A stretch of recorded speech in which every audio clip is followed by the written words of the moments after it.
What's good, YouTube? Nappy192 here, back again once again. And today, people, it's Thursday, so you know that means another Pokemon Top 5 all lined up and ready to go for you guys. Now, this week's Top 5 is Top 5 Pokemon Generations, and it is actually the last episode of quote-unquote Season 2 of Top 5. Next week, Season 3 will start. It'll be a brand new layout, everything will look better and different and all that good lovey-dovey happy bullshit. But besides that, you guys, this week's Top 5, as well as any Top 5 that I do, is 100% opinionated, meaning that if you don't agree with it, then by all means, leave your own Top 5 in the comment section below.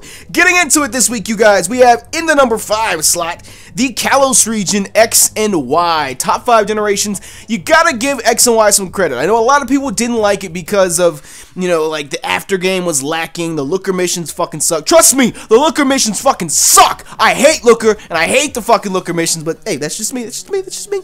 But still, a lot of people didn't like it because they felt like 6th Gen was lacking things compared to previous generations. But my whole idea going to 6th Gen, even from the start, I felt like Game Freak was more focused on changing the game, not necessarily bringing the same elements that previous generations had. But I mean, you gotta give it that respect. You gotta go into it with that notion that Pokemon will never be the same.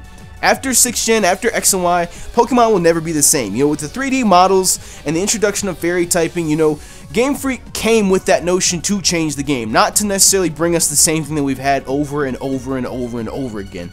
And besides that, we got Tyrantrum, motherfucking Tyrantrum, and Mega Evolution. My lord, we gotta move on. In the number 4 slot, we have 2nd Gen. 2nd Gen, honestly, if I would have done this top 5 a year ago, it probably would have been a lot higher on the list. But I sat down and did a lot of thinking, and I decided to lower it just a bit more, but it still deserves to be on the list because for me, 2nd Gen has a lot of memories. Like, I'm a Gen 1er. You can call me that if you like. I really don't give a fuck. I'm proud to be playing Pokemon since the game fucking came out. But, the games that I remember playing the most are 2nd Gen. Going to daycare, getting my gold version dropped between the planks on the fucking deck and having someone to go pick it up because motherfucking gold version meant that much to me.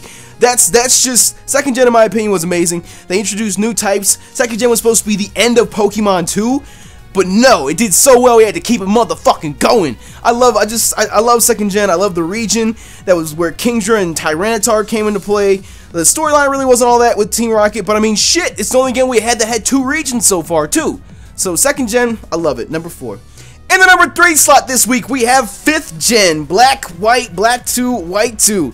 Now normally I really don't care for 5th Gen all that much. I don't really care for the region layout. I feel like they wasted a lot of space, especially in 1st Gen. I mean in black and white, because like you just lose so much space with the route, and the after game's kind of pointless. It's just I don't know. There's certain things about it I really don't care for. The storyline is just it's there for me. A lot of people seem to like it. The reason that 5th Gen is so high up for me on my list is because of the Pokemon that 5th Gen brought. Sure, we got some. Wait, let me stop. I'm not gonna hate. I was gonna say some lame Pokemon like Vanillite and all that shit, but still, I'm not gonna hate. Really, the main reason that I really like 5th Gen, because we got Excadrill, we got Scrafty, we got Hydreigon, we got Darmanitan, we got Volcarona, Galvantula. 5th Gen brought some amazing Pokemon in my opinion. So, I gave it the credit that's due and made it number 3. In the number 2 slot this week, we have 4th Gen, the mighty 4th Gen. Oh my lord, I don't think I've ever met anybody that said that they really didn't care for 4th Gen. Like you, well maybe 1 or 2 people, but still the majority of people I know really like 4th Gen, and I kinda have that respect for 4th Gen in the same sense that X and Y does, because 4th Gen really kinda sorta changed the game for us. Because if you look at 1st and 2nd Gen, the difference between graphics really isn't all that much. 3rd Gen kinda sorta did its own thing with its graphics, and then 4th Gen came along with the DS, and that's when we were all like, okay, holy shit, this is Pokemon right here. This is Pokemon. And of course, 4th Gen got the respect from me just because the Pokemon, fucking Mamoswine, Rhyperior, Lucario, Togekiss. I mean, you can go on and on and on. We got a respectable ass champion with Cynthia. Shit. Are you kidding me? Cynthia intimidates everybody. You know what? Hold on. I normally do a minute for each of these portions, but 4th Gen just has too much. I gotta keep it going. Hold on. Cynthia, the motherfucking champion, Cynthia. Are you kidding me? Our first serious, intimidating champion. And then we got the fucking storyline with Cyrus. That nigga was ready to end it all. He was ready to end it all. My lord. Giratina, honestly, I think some of the best legends we have in the game came from 4th Gen. I really don't care for Palkia. Dialga's kind of cool. Arceus is, you know, whatever. But I mean, we had Darkrai, Giratina, Shaman, fucking what's the other one? I can't even remember them all. 4th gen seriously brought some game when it came out, and in my opinion, 4th gen is just fucking amazing. It's fucking amazing. That's all I can say. That's all I can say. It got extra time on the top 5. That's how good fucking. And even then, I'm still not done. I'm still not done. 4th gen brought us Heart Gold, Soul Silver. I know it's a 2nd gen remake, but still, in my opinion, Heart Gold, Soul Silver is probably. I don't really want to go that far and say that it's the best Pokemon game that we've had so far, but I mean, for them to remake the only games that we got that had 2 regions, updated all the graphics, updated the Pokédex, updated and give us rematch for the Elite Four, rematches for the gym leaders. I don't know. In my opinion, Heart Gold and Soul Silver is the best package that we've had so far in terms of a Pokemon game. Does that make sense? I don't know if everyone's gonna agree with me on that one, but in my opinion, I think, for your money's worth, Heart Gold and Soul Silver, we got the most out of a Pokemon game.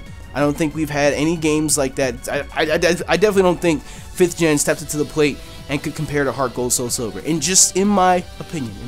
But we spent enough time on 4th gen. Fucking A, let's go. In the number 1 slot this week, you guys, we have 1st gen. You guys should have seen this one coming from me. Like I said, I'm a Gen 1er. This is what I grew up with. For my 10th birthday, I got a copy of Pokemon Yellow. And you know, a lot of people don't care for Gen 1ers. It's got a negative connotation to it. But to me, it's got that nostalgia factor. And everyone wants to say, okay, we'll take the nostalgia factor away. It's a terrible ass game. Well, okay, it's a game that came out 15 years ago. You can't compare 1st gen to 5th gen in graphics and storyline, all that shit, and expect it to stand up. Come on now. That's what 1st gen has, is that nostalgia factor. That's one of the things that makes it so great. So I don't really think it's a fair argument for people to say, oh, take the nostalgia factor away and just really see how good the game is. Well, no shit, I'm not retarded. Come on now. But anyways, for me, like I said, I grew up with it. This is my fucking heart and soul right here when it comes to Pokemon. Just everything about it I love. Everything about it I fucking love. So 1st gen will always be number 1 in my heart. Always be number 1. So there you have it, people. That wraps up this week's top 5 for top 5 Pokemon generations. Leave us your own top 5 Pokemon generations in the comment section below. And make sure you smash that like button for us if you enjoyed this week's top 5. Now, as I said in the beginning of the episode, this is the last episode in our Season 2, I guess. If you guys didn't know, this actually has a show in the description. It's like a fancy playlist or whatever. But this is Season 2, and we're actually going to wrap it up with this. And I asked you guys if we should relaunch the series, and you guys agreed. So next week, we're going to start where we started almost a year ago with top 5 Pokemon. And I was going to say, we don't really have anything to vote for this week, but if you guys want to vote whether we should relaunch the series and do just top 5 Pokemon, or should we do it big and do like a special top 10 edition, let me know down in the comment section below what you guys like to see for next week. But like I said, next week we're going to restart the series, and if you guys have been here since week 1, thank you for sticking around, and if you guys haven't, I hope to see you guys for the rest of the duration of the series, however long that might be. But besides that, you guys, let me get the fuck out of here. I spent too much time on 4th gen. But still, like I said, smash that like button for me if you enjoyed, and share with us your own top 5 Pokemon generations in the comment section below. And as always, people, thank you for checking out the video. You know me, Nappy192. I'm out.